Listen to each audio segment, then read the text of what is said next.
And once again, I want to say greetings to each and every one of you, Aquava, and welcome. Welcome to another round of the Conscious Roster Report here on LIB Radio, LIB TV, and on livinginblack.com. My name is Kedia Wadu, aka the Conscious Roster. Weekday mornings, you and I get together live. We commit you from 9 a.m. Pacific time. It's 12 noon Eastern Time, 5 p.m. GMT, and 8 p.m. East Africa Time. We get together with you and we deal with culture, consciousness, historical perspectives. We deal with entertainment, economics, education, health, labor, law, politics, religion, family, conflict, future studies, all areas of human interactivity and development. And here on Fridays on LIB Radio, we deal with making money, finding the money, tracing the money. Where is the money? That is a very critical question because the people need a better support system. Today's date is Friday, the 14th day of November, the year 2025 in the Western calendar. This corresponds to the year 6265 in the Kemetic calendar, to which we have realigned our cultural clock. Welcome to the 7th millennium. You have found your family. You have found your family in a peaceful place on LIB Radio, LIB TV, and on livinginblack.com. Today, I think you're going to find this conversation to be very interesting today. It's based in no small part upon the interaction that I have, ongoing interactions I have with my brother Miles Thomas, who is based in the UK. Those of you listening from the UK, I'm sure you know Miles Thomas. And he is a historian. It's not his full-time profession, but he does gather the history, especially the hidden history of the African presence in the British and the UK, as well as he talks about, well, this conversation, we were talking about how HSBC, the Hong Kong Shanghai Banking Corporation, we talked about its origins and eventually how it came to be a main engine for powering the Chinese rise to the tremendous wealth that they have now displayed. China is second in the world according to dollar valuations of GDP, but in purchasing power parity, China is distinctly number one in the world, number one of the world's economy. A position that Britain held going into World War II, the Second World War. So here is the introduction for today's program that I have put together. I hope you are tuned in today. The history of HSBC, the British banking legacy, and China's wealth. Today on Making Money Friday, we cover a history of the Hong Kong and Shanghai Banking Corporation. HSBC was founded in 1865 by British merchant Thomas Sutherland in Hong Kong and Shanghai to finance growing trade between Europe and Asia during the height of the British Empire. While linked to colonial commerce, including the opium trade, it was a private venture, not state-owned. After China's economic reforms, HSBC expanded operations in the mainland, benefiting from its growth. The Chinese government did not take over HSBC, although it remained a UK headquartered global bank. China's rise, driven by industrialization and trade, has now positioned itself among the world's wealthiest nations, building upon the legacy of British mercantilism. So I'm going to unpack a tremendous story today. I do hope you are paying attention. The first thing I'm going to unpack today is I'm going to put up a series of videos. I have 4 videos that are going to be relevant to this. they all kind of tie into the same thing. So let me first of all go to this first video, and it is entitled China's Dark Past. Check it out. You let me know what you think. Did you know HSBC's origins trace back to the Opium Wars? In the 19th century, British merchants profited from the illegal opium trade, leading to 2 wars with China. After China's defeat, the 1842 Treaty of Nanking ceded Hong Kong to Britain and opened key ports. HSBC was founded in 1865 in Hong Kong to support booming trade, including opium, tea, and silk.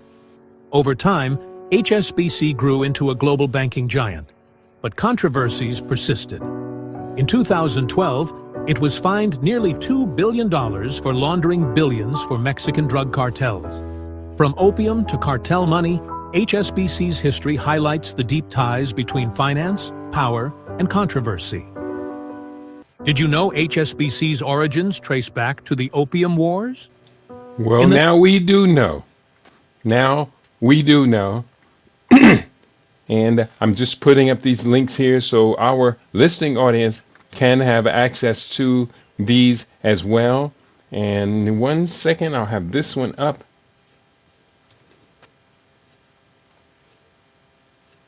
And that was the wrong one. 1 second here. I'm going to delete that. Yes. And I'm going to copy this other one that I have here. And here we go. So now we know that this wealth that has now come to symbolize China, has its origins in British colonialism and 2 opium wars. I believe the first opium war started in the 19th century. I could be incorrect there.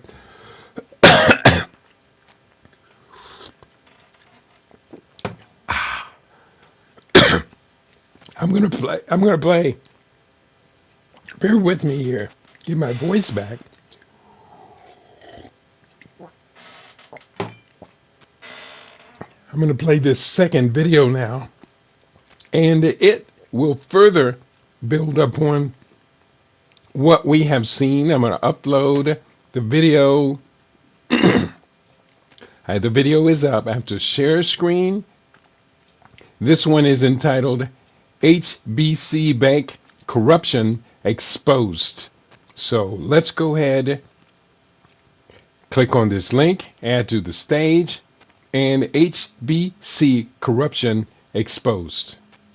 You know, the British found a bank in Hong Kong called the Hong Kong Singapore Bank, or HSBC, Hong Kong, for Shanghai. drug money laundering, right? Laundering drug money. So they take this opium money, they put it in HSBC Bank. And it was a big deal in the 1980s because HSBC, you'd have Colombian drug lords would sell the drugs, and they would take the boxes of cash and put it into the local HSBC bank. And then you could be in America and you could withdraw the funds, and it would be laundered money. And they almost got to the place where they shut down this bank, but under Clinton, they said, well, there's so many good people that have jobs will lose their jobs, and they'll lose their savings, and so let's go ahead and just sort of give HSBC a little slap on the hand.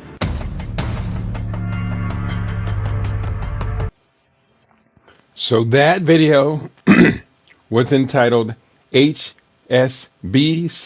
Corruption Exposed. I'm going to put that link up for you, my listening audience, and do weigh in. If you're in the house today, do let me know you're there. If nobody weighs in, I'll stop sharing the research links, the details of where I'm getting this information.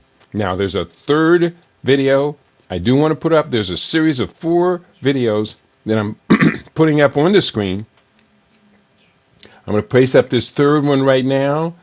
Share screen on this tab. This is the HSBC settlement and the global. I'll find out that in a second. I'm going to share this here, punch it onto the stage, and you can now see this third short video that I'm going to share right here. In 2012, HSBC faced a global reckoning for lax controls that let illicit funds flow, and governance reforms followed worldwide. Authorities imposed a record $1.9 billion settlement, driving reforms and a public admission of weak money laundering safeguards after regulators scrutinized transactions. Investigators mapped offshore accounts and shell entities that obscured origins of funds for years. The case triggered sweeping governance changes and real-time monitoring across both retail and wholesale banking across multiple countries and financial sectors. It remains a stark reminder that even giant lenders falter when profits override prudent oversight, leaving a blueprint for future enforcement worldwide. In 2012, HSBC faced a global... All right. I hope you are taking notes. This is all very, very important. I have a fourth video, one more video I'm going to put up here. I'm going to invite this video to the stage, and then I'm going to put all of this together in an extensive narrative so you can see how this all has come about. Now, this is also dealing with the criminality, the settlement that took place in the United States. HSBC was fined $1.9 billion. At that time, it was the largest settlement in U.S. history. Let's play this next video. Can a business be so big that it can just commit crime? The bank, HSBC, kind of proved that it can. In 2012, the U.S. Justice Department wanted to press criminal charges against HSBC for laundering billions of dollars for Al Chapo and his Mexican cartel. These drug lords loved the HSBC Mexico branch because they could bring in bags of U.S. cash, deposit it without question, and move it around the world. The bank was also laundering money for companies that funded terrorists. HSBC even admitted to it, but the bank was so big, people worried that if proven guilty, it might cause another global financial crisis. If it were a country, HSBC would be the fifth largest power in the world. Instead of charging the bank or any of its executives, the US just issued a fine. Mind you, it was $1.9 billion, but that's not big to HSBC. That's just 5 weeks of profit. The bank promised to do better. Nobody went to jail, and all charges were formally dropped. Can a business be so big that it can I'm going to let it play a crime? second time. The bank, HSBC, kind of proved that it can. In 2012, the U.S. Justice Department wanted to press criminal charges against HSBC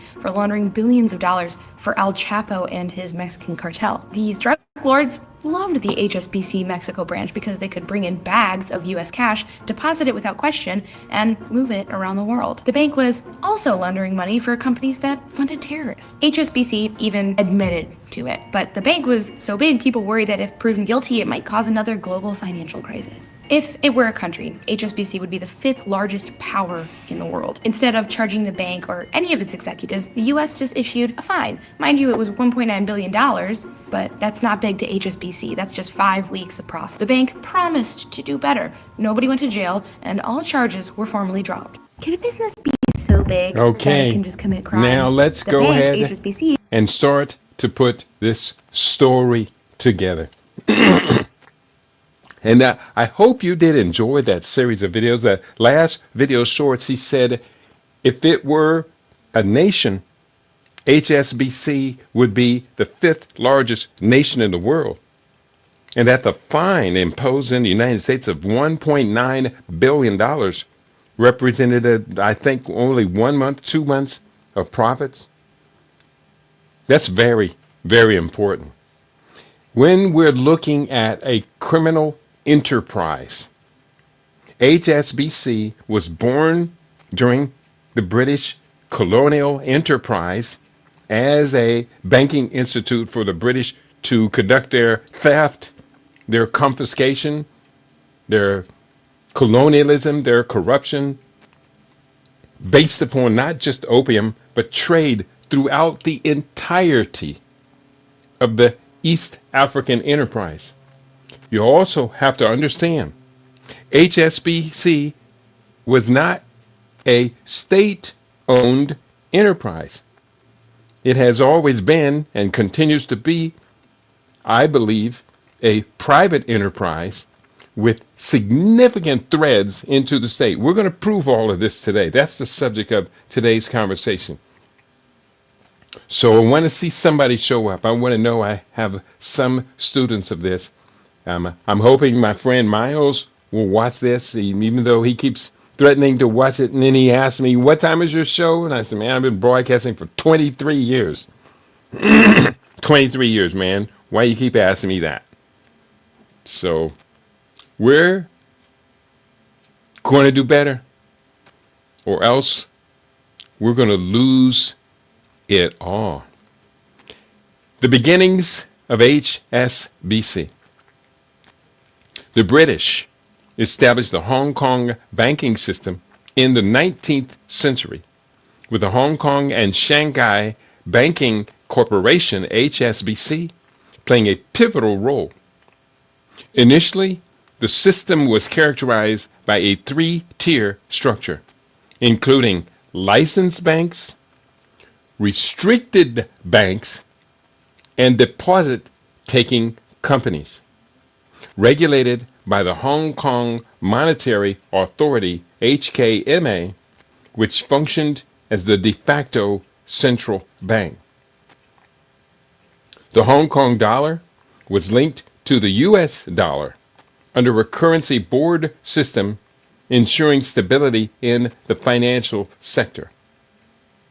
Regarding the absorption of the banking system by the Chinese Communist Party, there is no direct evidence or widely accepted narrative that the CCP absorbed the banking system to fund its future. However, there are concerns about the influence of the CCP on Hong Kong's financial institutions, including the establishment of party cells within banks and support for policies that align with Beijing's interests.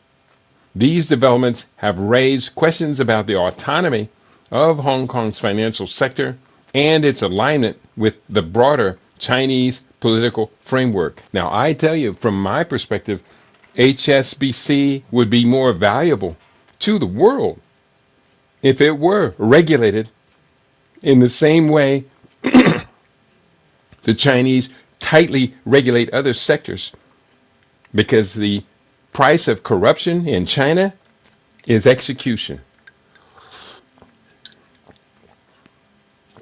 The price of corruption in America, laundering billions of dollars of drug money from El Chapo, is a $1.9 billion fine, and no one goes to jail except for El Chapo. The history of the Hong Kong banking system. The banking system in Hong Kong has a rich history that shapes its present-day financial landscape. Here's a concise overview. In the early development, HSBC was founded in 1865 in Hong Kong and Shanghai.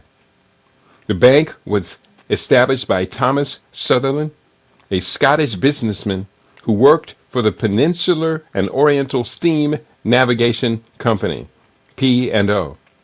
Point 2. Sutherland recognized the need for local banking facilities in Hong Kong and China to finance the growing trade between Europe, India, and Asia. HSBC quickly became one of the most important financial institutions in the region, playing a central role in financing trade and development throughout East Asia. Colonial beginnings. The banking system in Hong Kong began in 1865, shortly after British colonization. The Hong Kong and Shanghai Banking Corporation, HSBC, was founded in that year to facilitate trade between Europe and Asia. And this trade does not exclude, in fact, it is built upon the opium trade. We'll talk more about that. Point 4 of the early development, establishment of regulatory framework. In 1935, the Hong Kong Monetary Authority, HKMA, was established, providing a formal regulatory framework. HSBC was founded in 1865 after the Opium Wars had ended. The first Opium War took place from 1839 to 1842. The Second Opium War from 1856 to 1860. So it didn't directly participate in those conflicts. However, there are significant indirect connections. The historical context of the Opium Wars. HSBC was established to serve the banking needs of British merchants and trade corporations operating in Hong Kong and China. Many of these trading firms had made fortunes during the opium trade era, including major companies like Jardine Matheson and Dent and Company. Point 3. The bank's founding was made possible by the British colonial presence in Hong Kong, which itself was acquired as a result of the First Opium War, the Treaty of Nanking, 1842. Key connections. Now, again, Hong Kong, it said it was acquired, it was gangstered. It was gangstered. And we need to know this. We need to know the nature of the British monarchy. We really do need to know that, and of not just British finances, but we're going to see by the time I get to the end of the report, we're going to see how the House of Rothschild international banking structure was deeply, deeply woven into this narrative for today. Let's just keep on going. Key connections include HSBC financed and served merchants who had previously profited from opium trading. Point 2. The bank's early business model was built on facilitating trade between Britain, India, and China, the same trade routes that had carried opium. And point 3. Some of HBC's founding shareholders and early clients were former opium traders, transitioning to, quote, legitimate commerce. That sounds like the mafia family, the Godfather. In the second edition of that trilogy, I think it was, the Godfather made the point that the family was going to move into more legitimate enterprises, legitimate businesses. Well, that was based upon a real workable model. So while HBC didn't fight in or directly finance the Opium Wars, it was very much a product of the post-Opium War colonial economic system and served the commercial interests that had benefited from that trade. Now we're going to skip forward about a century or so to the post-war World War II expansion. Economic boom. After World War II, Hong Kong experienced rapid industrialization and economic growth, leading to an influx of banks and financial institutions. Then you have the currency board system. In 1983, the Hong Kong government adopted a currency board system, pegging the Hong Kong dollar to the US dollar, which enhanced stability and investor confidence. The next chapter in this history, the handover and integration with China. In 1997, handover. The return of Hong Kong to China under the one country, two systems principle allowed Hong Kong to maintain its separate financial structure and regulatory systems. One country, two systems. This is very important. Increased integration. In the years following the 1997 handover, there was increased integration between Hong Kong and mainland China's financial systems, particularly as China's economy grew and grew and grew. Recent developments, it has become a financial center. Today, Hong Kong is one of the leading global financial centers, known for its robust banking sector, including a mix of local and international banks. And under the category of regulatory enhancements, oops, not that, but this, the Hong Kong, the HKMA continues to refine regulations to ensure stability and compliance with international standards. Now, let's talk about the role of the CCP, the Chinese Communist Party, and funding. While the Chinese Communist Party, CCP, has significant influence over various sectors in Hong Kong, characterizing the banking system as being absorbed solely for funding future initiatives can be misleading.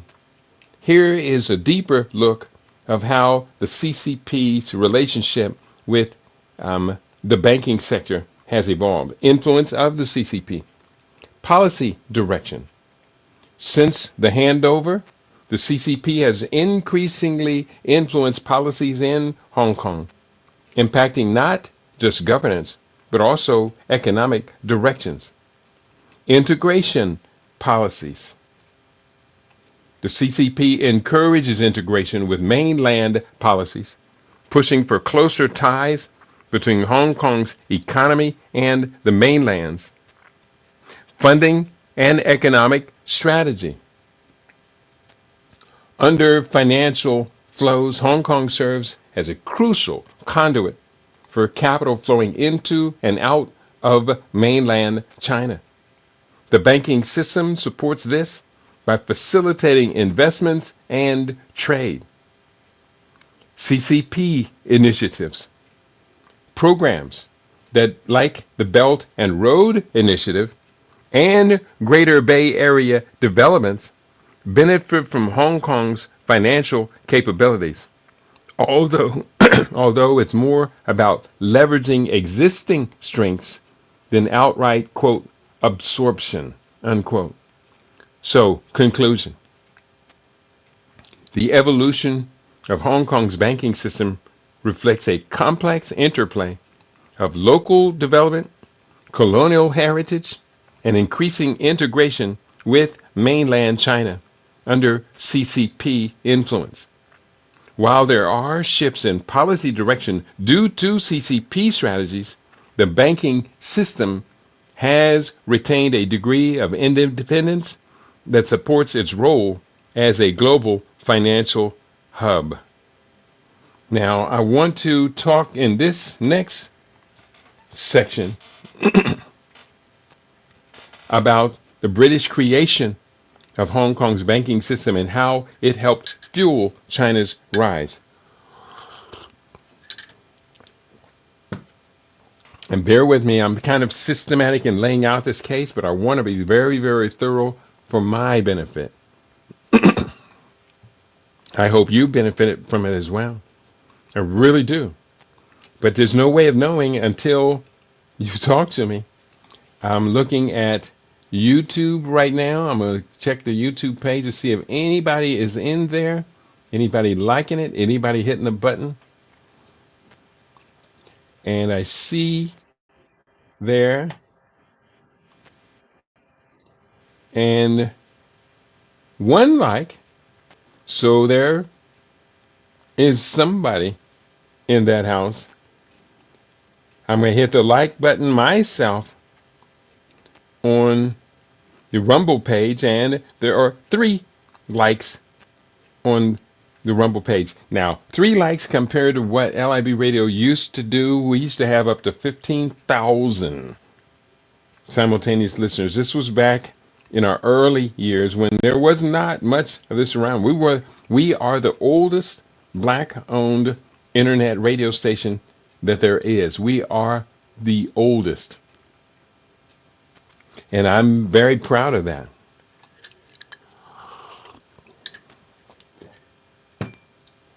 Going forward,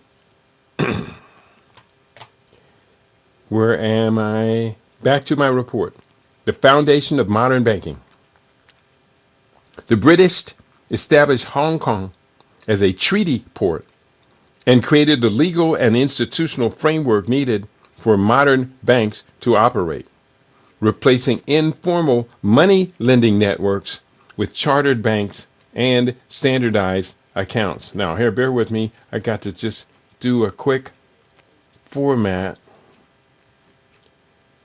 of this section that I'm reading. Make it easier for me to follow along. And okay, here we go. That's point one. Point two. Oop, don't do that. Point two, do this. Establishment of anchor banks. HBC becomes one of these anchor banks. British banks, most famously HSBC, the Hong Kong Shanghai Banking Corporation, were founded to finance trade between China and Europe, providing stable clearing, foreign exchange, and trade finance services that link Chinese merchants to global markets. Global stability and note issuing, colonial banking arrangements, and bank note issuance by major banks produce widely accepted currency instruments in the region, reducing transaction costs for trade across South China and Southeast Asia. Insofar as commercial infrastructure for trade, British banks underwrote shipping, insurance, and merchant credit, turning Hong Kong into a reliable intermediary where exporters and importers could receive letters of credit, bills of exchange, and long-distance payments. Rule of law and contract enforcement. British legal institutions and commercial courts in Hong Kong made contracts and collateral more enforceable than in many nearby jurisdictions, encouraging larger, longer-term lending and foreign investment. Openness to foreign capital. Colonial policy deliberately favored free trade and low barriers, attracting global capital to Hong Kong banks, which then channeled funds into Chinese trade, infrastructure, and later industry. Development of a financial system. Now, we have to all keep in mind, always, that throughout this entire system, this entire very complex system, from the opium wars to the banking, the lending, the lines of credit, all of that stuff was under the direct control of wealthy white men. That's always in our mind. Development of a financial ecosystem. The growth of merchant banks, brokerage houses, insurers, and clearing services around British banks created a sophisticated financial cluster with deep intermediation capacity, and integration into global capital markets. Hong Kong banks listed, borrowed, and syndicated internationally, giving Chinese merchants and later Chinese enterprises relatively easy access to external capital via Hong Kong as an onshore, offshore hub. Again, giving easy access to external capital via Hong Kong as an onshore, offshore hub. And there's a few more bullet points here I want to share. This is a long list, but I think it's going to cover it all. If you are interested, if this is interesting to you, then you are getting a great education today. Offshore renminbi and yuan intermediation. Over time, Hong Kong evolved into a major offshore center for Chinese currency operations, enabling cross-border yuan settlement and facilitating trade invoicing in the RMB, foreign exchange, and hedging markets. The presence of established British banks supported liquefiable FX markets, foreign exchange markets, and derivative instruments that allowed Chinese firms to manage currency and price risks as they expanded internationally. Next, investment banking and overwriting. Hong Kong banks and brokerages developed underwriting capacity for equity and bond issuance, which Chinese firms used to raise capital for industrial expansion and infrastructure projects. Okay, we're almost finished. Almost finished. Bear with me. 2 more bullet points. Financial talent and practices transfer. British banking introduced accounting standards, risk management practices, corporate governance models, and managerial talent that local banks and Chinese firms adapted and scaled. And look at how they have scaled it so far. And last bullet point, no, there's a couple more bullet points. Sorry about that, but I got all this together just this morning. No, I did this all last night. Competition spurred local banking development.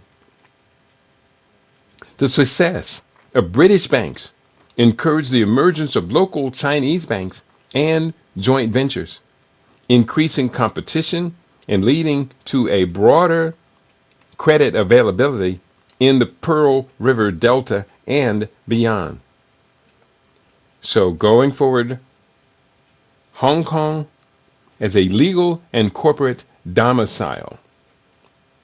Its corporate law, trust structures, and arbitration mechanisms made Hong Kong an attractive vehicle for Chinese enterprises to structure overseas financing, mergers and acquisitions, and listings. It keeps going on. Man, I didn't realize I'd pulled all this information last night. So we keep going on to with these bullet points. 1, it became a platform for foreign direct investment. This is all very, very relevant. Hong Kong's banks and financial intermediaries helped channel foreign direct investment into mainland China by arranging financing, guarantees, and joint venture structures that reduced investor risk. Now, all of this is relevant because if we look right now at the relationship between the United States and China, and that China is competing directly against the United States to be number one, it's based upon all of this stuff being put in place in Hong Kong that allowed this exchange where first the Western banking industries and the Western financial industries and corporations that were taking advantages going through Hong Kong to get into mainland China to get at the consumer market. But little did they know, the Chinese are masters at what we would know as chess.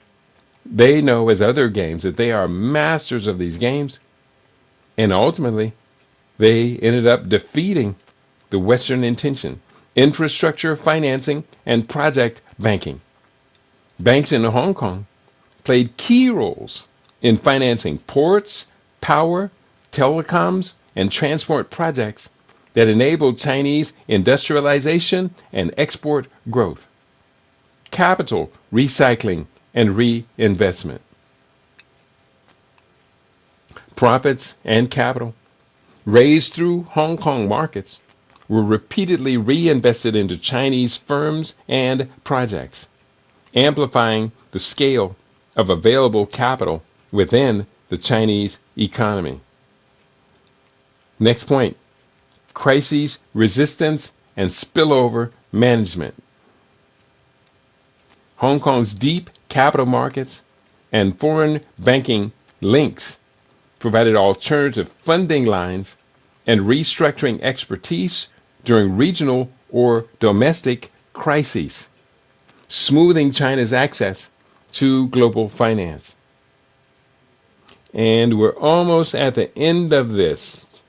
Two more bullet points: knowledge transfer and international networks.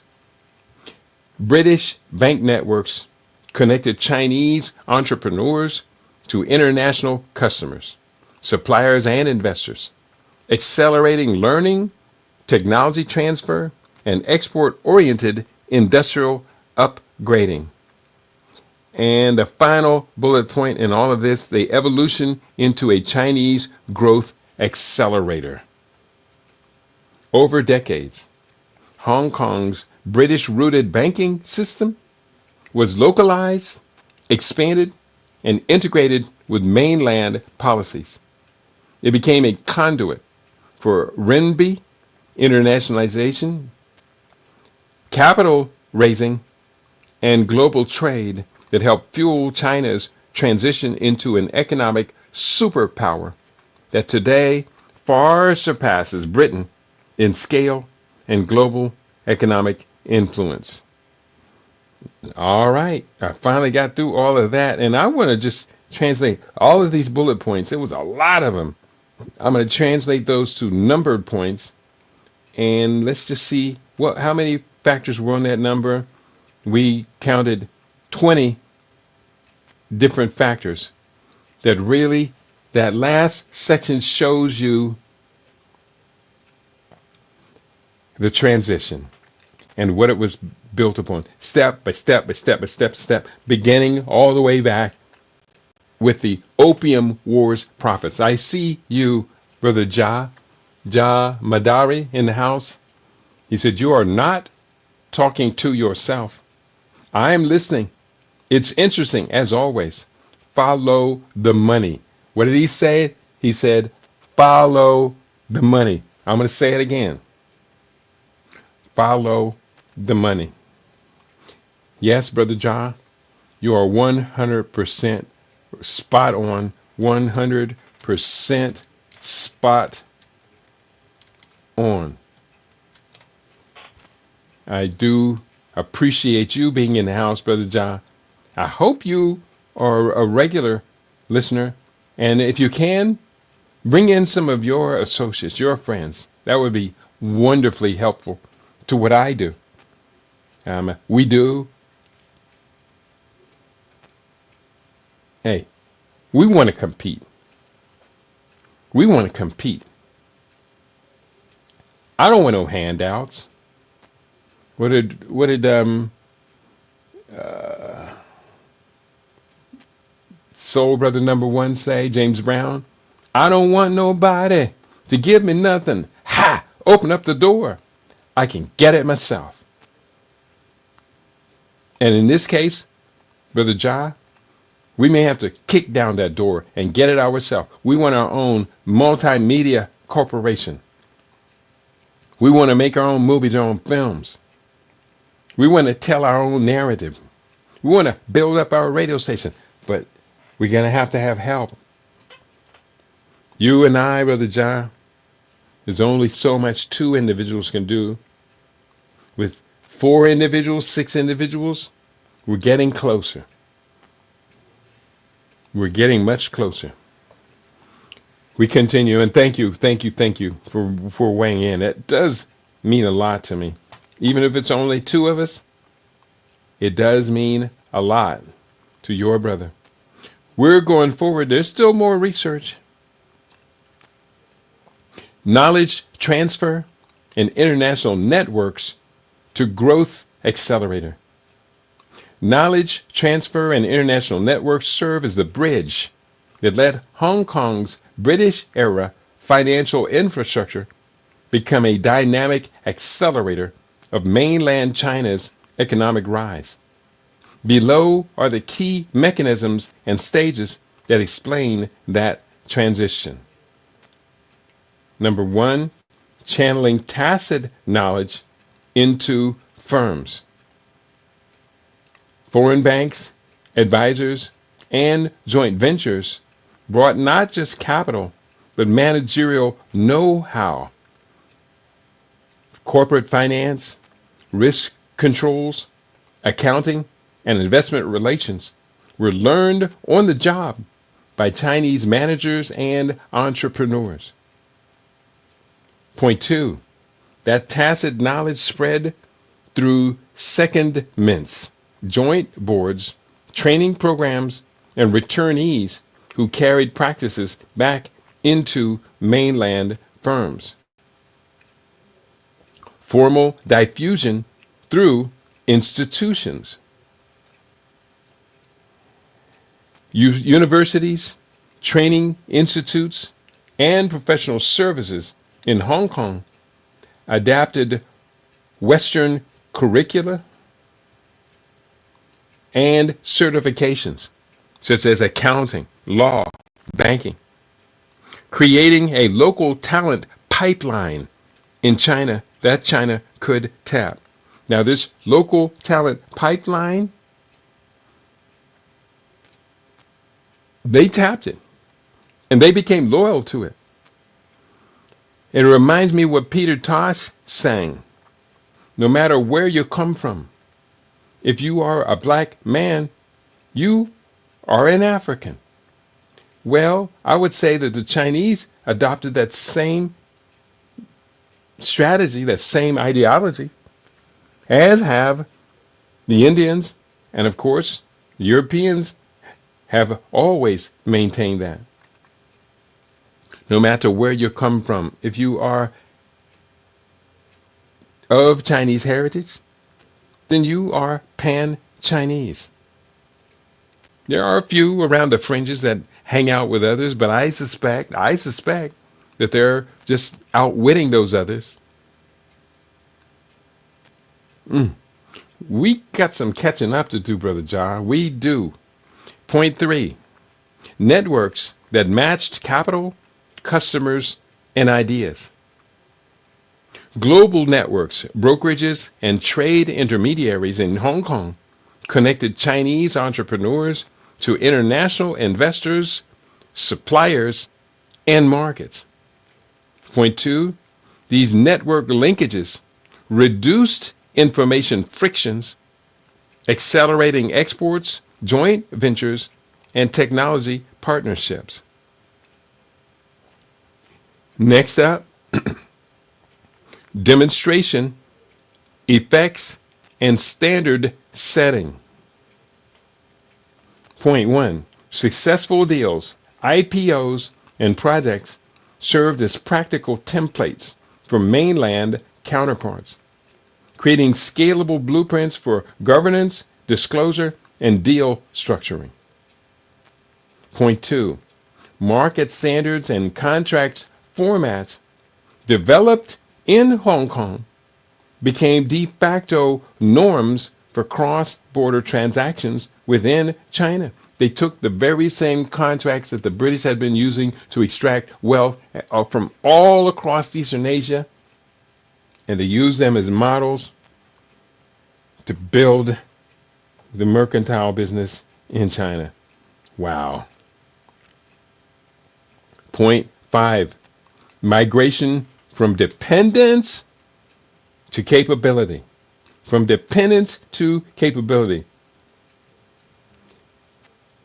Early dependence on foreign expertise gradually shifted as local professionals absorbed skills and then innovated adaptations suited to China's scale and policy environment.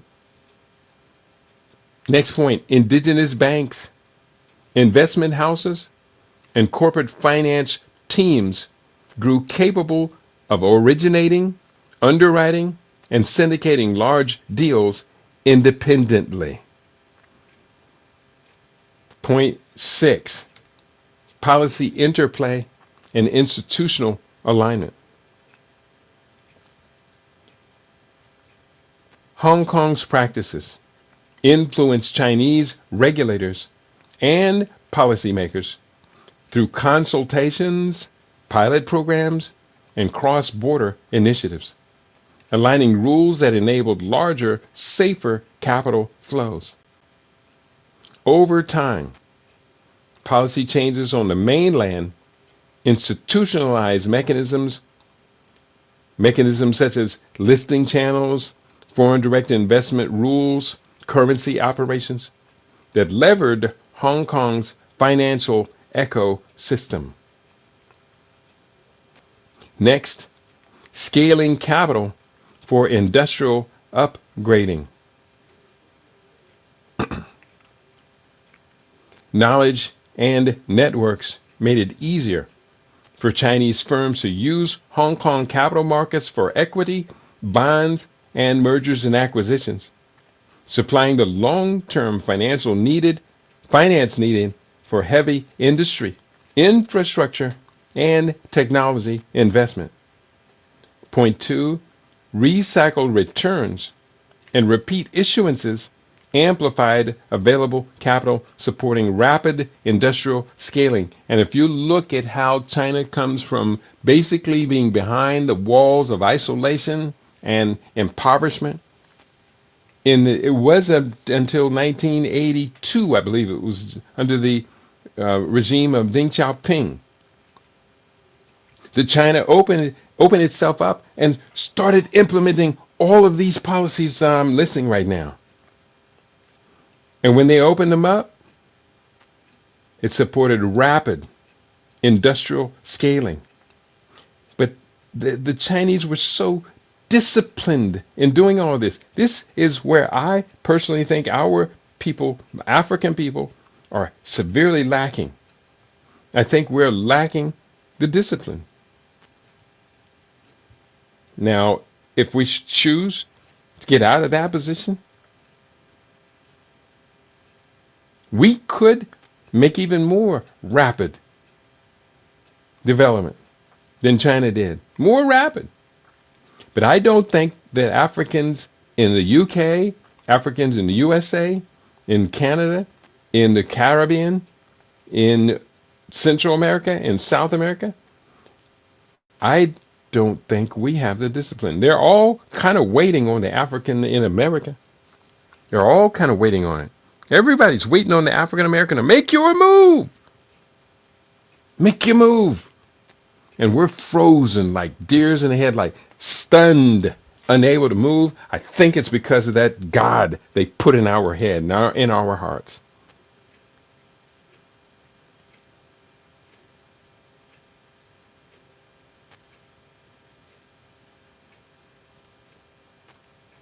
I am not an atheist.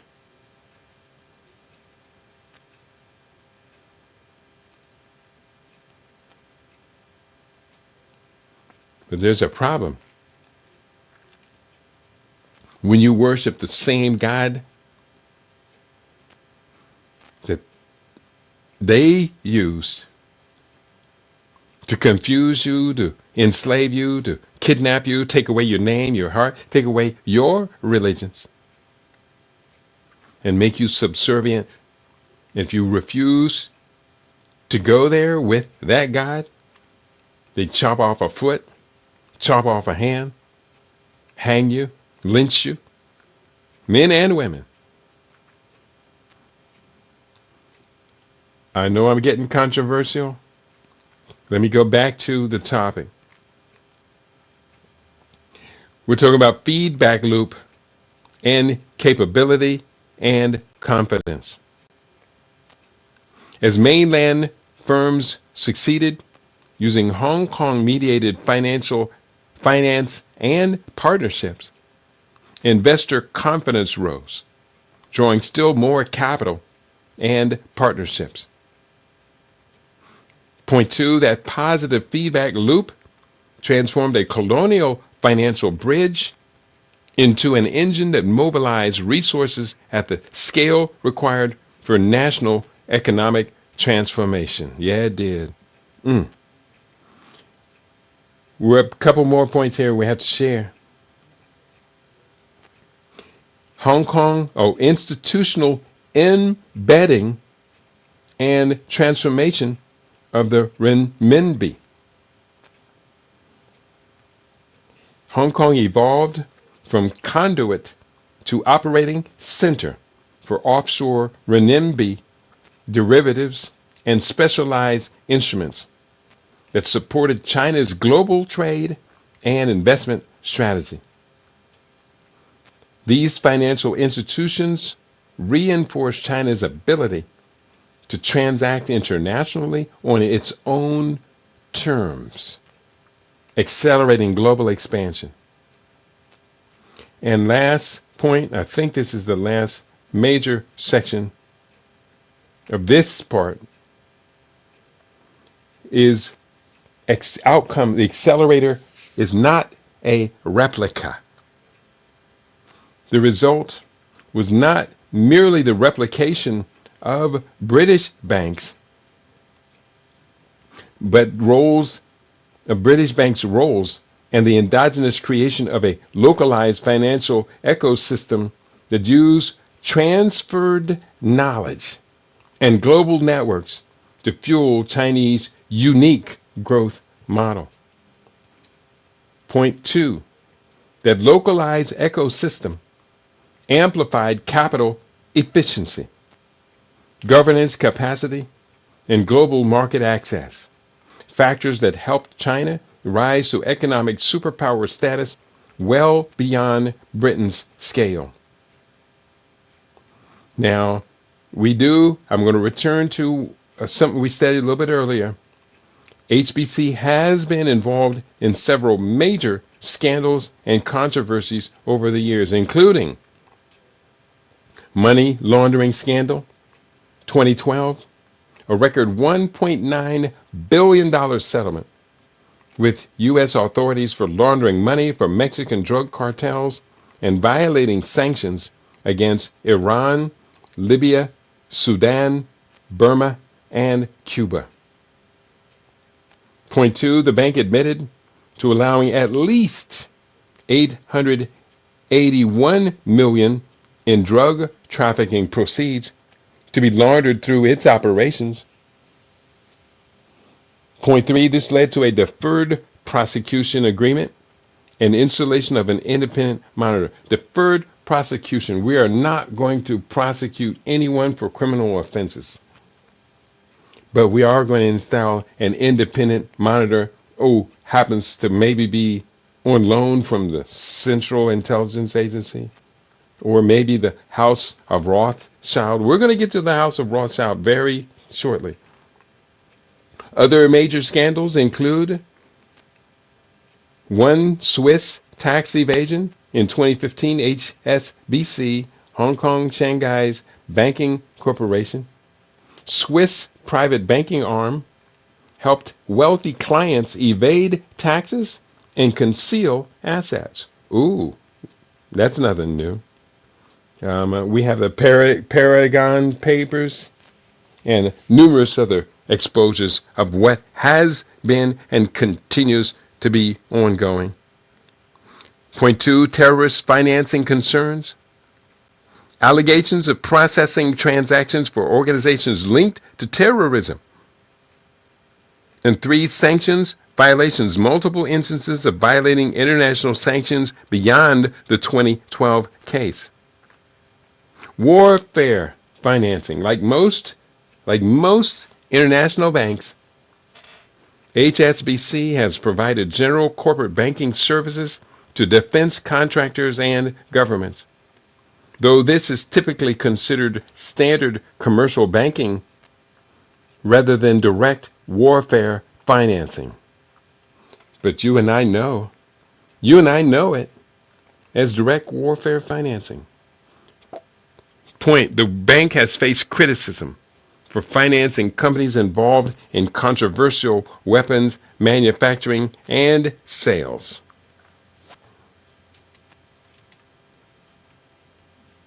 Recent controversies include, number 1, involvement in Hong Kong's political tensions and freezing accounts of pro-democracy activists. Point 2, various allegations of facilitating corruption and fraud in multiple countries. These scandals have resulted in billions of dollars of fines and significant reputational damage over the past 2 decades. Now, we're going to wrap it up with the following. And it's going to get hot. It's going to take about another 10 minutes or so to share the link between the Hong Kong and Shanghai Banking Corporation and the Rothschild banking system. HSBC has historical and operational links to the Rothschild banking system, primarily through its past involvement in the gold market. Until May 5th, 2004, the price of gold was fixed daily at N.M. Rothschild and Sons in London, with HSBC being one of the major bullion houses participating in this process, alongside Deutsche Bank, Scotia Mocatta, and Societe Generale. This indicates a significant role for HSBC in the financial networks historically associated with the Rothschilds, particularly in the international gold market. Additionally, HSBC has been involved in major financial transactions where Rothschild, the investment bank, played a key advisory role. For example, in December 2011, the British oil company Cairn Energy, advised by Rothschild, chose HSBC to execute a £2.25 billion currency transaction, highlighting a direct business relationship between the two institutions. This demonstrates that Rothschild has acted as a financial advisor to major clients engaging with HSBC, reinforcing their interconnected presence in global finance. While HSBC is a major international bank with a broad range of operations, its historical participation in the gold fixing process with Rothschild and its role in high-profile deals advised by Rothschild underscore a long-standing professional relationship, though not one of ownership or control. There is no evidence from the provided sources that HSBC is owned or controlled by the Rothschild family. The Rothschilds, controlling the world's money supply for more than 2 decades, is the name of the article that I have up. For more than 2 centuries. Let me correct myself. Let me give you the headline again. The Rothschilds, controlling the world's money supply for more than 2 centuries. This article is written by Donald V. Watkins, and it appears on his personal website. And here, let me put up a link to this. It's probably too big to fit on one line without a break in the link. So I'm going to put this up this way. Put it up on 2 lines. Copy, paste it up on YouTube, paste it up on Rumble,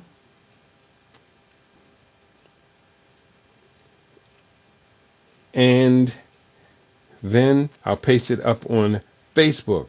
Whew, gets a little crazy around here, doesn't it? This is a very important article, because if we choose to ignore the international Zionists supporting Rothschild family, then we kind of missed everything, or we're going to continue to miss everything. So one more place, I'm going to post this link, and now I am ready to talk about what this news article has to share.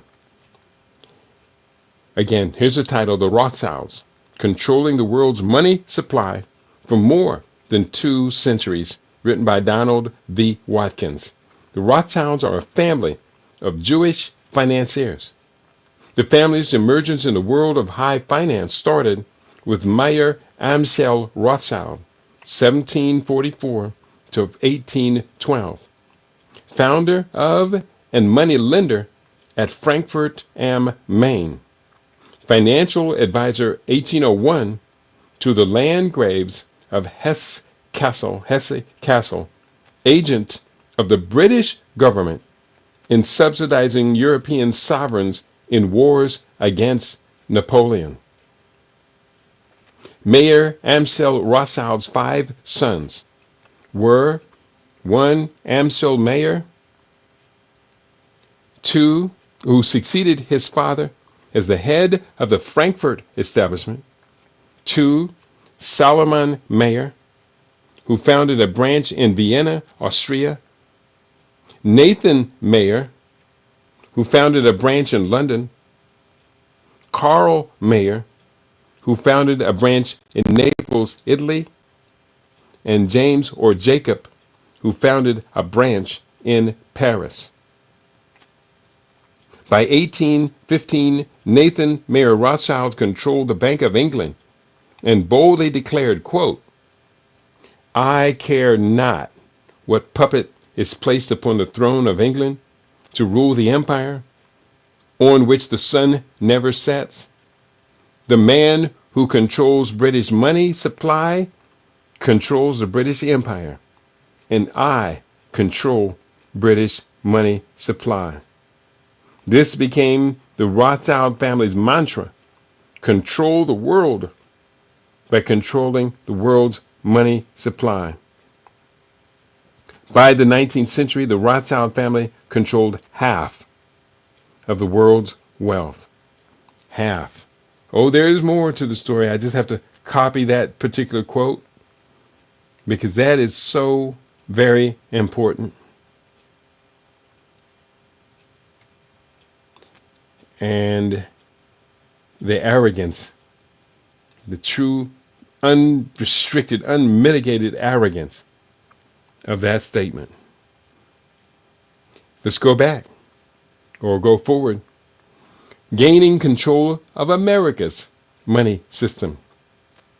In 1791, the Rothschild family gained control of America's money supply through Alexander Hamilton, the family's agent in George Washington's cabinet. When the family established a central bank in the U.S. named the First Bank of the United States, which received a 20-year charter from Congress in 1791. When Congress refused to renew the charter in 1812, the Rothschilds threatened the U.S. with a most disastrous war with Britain. 1812. The U.S. stood firm. Following through on their threat, a second war broke out between the United States and Britain. The British war effort was financed by the Rothschilds. When the war ended in 1815, U.S. finances were in shambles. By 1816, Congress passed a second bill authorizing a second Rothschild-dominated central bank with a 20-year charter named the Second Bank of America. This bank gave the Rothschilds control of the American money supply again. Wow. Now, that was a piece of American history, the cause of and the outcome of that war of 1812. You and I, the way we've been told the story, United States won that war. But little did we know that the war began when Congress defunded the central bank, the first central bank, and at the end of the war, they capitulated and passed a bill allowing for that second central bank. Wow. In 1823, the Rothschilds took control of the financial operations of the Catholic Church worldwide. Until May 5th, 2004, the price of gold was fixed twice daily at N.M. Rothschilds and Sons in London by the world's main bullion houses: Deutsche Bank, HSBC, Scotia Mocatta, and Societe Generale. In 2006, the Edmond de Rothschild Bank, a subsidiary of Europe's Edmond de Rothschild's family bank in France, became the first bank to gain access to the Chinese market. The Rothschilds' domination of the world's financial markets continues to this day. What do you think, John Madari? I put the story together. I put it out here. What's going to be done with it? Do we have any intention of doing anything, of learning anything, of going anywhere? Let me copy that last line, so we'll just kind of sign off.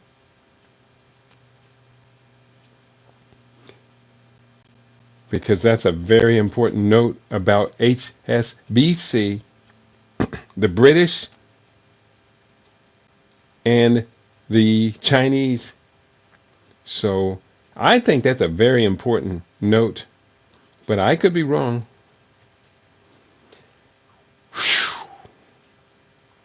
And so on that note, I'm going to begin to wrap it up. I'm really heartbroken that only one person even said hello to me today.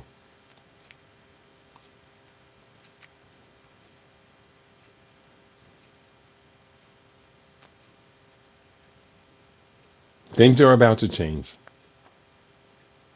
We're going to keep trying. We're going to keep trying and keep trying. And keep trying.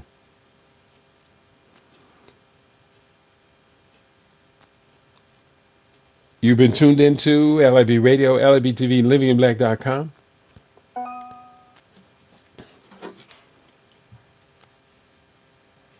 Thank you all for your attention. I am truly grateful. Let me double check, because some people are listening on you now, and nobody said a word there.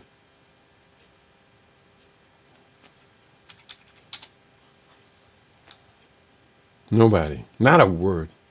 Not a single word.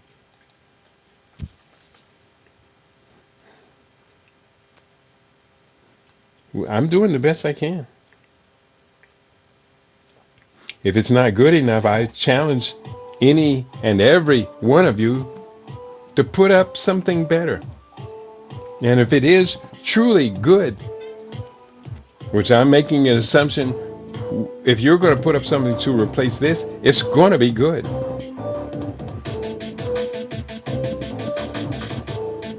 Thank you for your attention.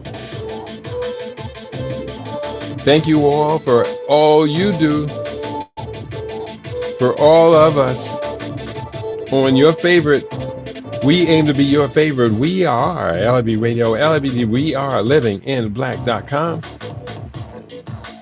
Peace and prosperity to each and every one of you.